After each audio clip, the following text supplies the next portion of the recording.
नमस्कार मंडळी, नवीन एका इंटरेस्टिंग व्हिडिओमध्ये सर्वांचं मनापासून स्वागत आहे. मित्रांनो, महाराष्ट्रातील दिव्यांग बांधवांसाठी ही व्हिडिओ अतिशय महत्त्वाची का म्हणतोय? कारण आता सुमारे 5 लाख लाभार्थ्यांना नियमित स्वरूपामध्ये दिव्यांग पेन्शन योजनेचा हप्ता येतोय. परंतु ज्या लोकांना येत नाही तो आकडा सुद्धा खूप मोठा आहे. 1 लाख सव्वा लाख लोक असे आहेत की त्यांना सुद्धा हे पैसे येणं अपेक्षित आहेत, परंतु ते पैसे येत नाहीत. याच्या महत्त्वाच्या कारणांपुढे आपल्याला काम करायचं आहे. यासाठी सर्वांना एक विनंती आहे की ज्या लाभार्थ्यांना 2 ते 3 महिन्यापासून पैसे येत नाहीत त्यांनी फक्त एकच काम करायचं आहे. तुमचे जे जिल्हाधिकारी कार्यालय आहे किंवा तुमचं जे तहसील कार्यालय आहे त्या ठिकाणी एक अर्ज करायचा आहे. आता अर्ज कसा करायचा आहे तुम्हाला थोडक्यात सांगतो.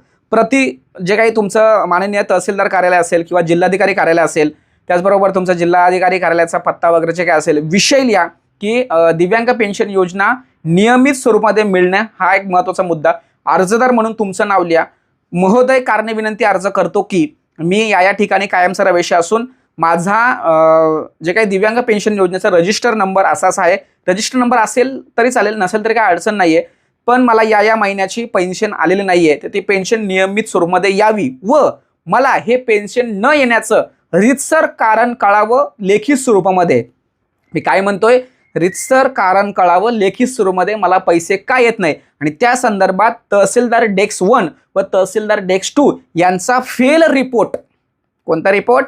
Fail report. म्हणजे ज्या लोकांना पैसे येत नाहीत त्यांचा एक रिपोर्ट जनरेट होतो, ज्या लोकांना पैसे येतो त्यांचा एक रिपोर्ट जनरेट होतो. तर आपल्याला ज्या लोकांचे पैसे येत नाही त्यांचा फेल रिपोर्ट असतो, तो फेल रिपोर्ट आपल्याला मागवायचा आहे आणि तो फेल रिपोर्ट तुम्ही मला पण सेंड करायचा आहे आणि त्या फेल रिपोर्टमध्ये तुम्हाला पैसे का येत नाही याचं प्रॉपर असं कारण तुम्हाला दिसणार आहे आणि त्या कारणावरती आपल्याला काम करायचं आहे. लक्षात ठेवा.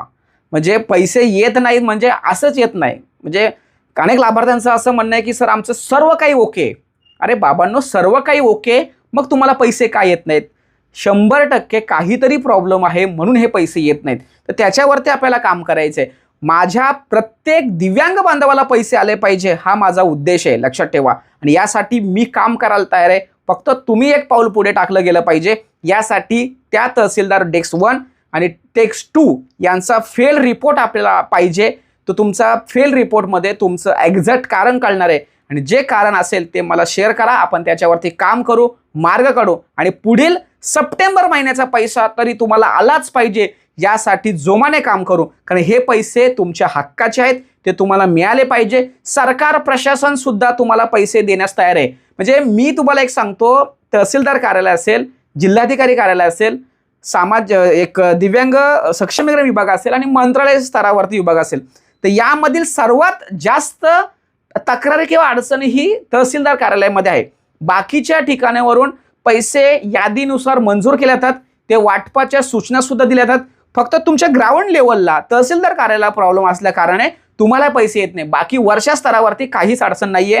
हा माझा 100% म्हणणं आहे किंवा अभ्यास असं मी या ठिकाणी 100% सांगू शकतो. म्हणून मित्रांनो, खालच्या ग्राउंड लेवलला आपल्याला काम करायचं आहे. डेस्क 1 डेस्क 2 ह्याचा फील्ड रिपोर्ट मला तुम्ही नक्की शेअर करा. आपण त्यावरती काम करू आणि येणाऱ्या पुढील हप्त्यामध्ये तुमचं नाव आलं गेलं पाहिजे यासाठी आपण प्रयत्न करू. महत्त्वाची व्हिडिओ सर्वांना शेअर करा. भेटूया पुढील व्हिडिओसह. तोपर्यंत धन्यवाद. जय हिंद, जय महाराष्ट्र.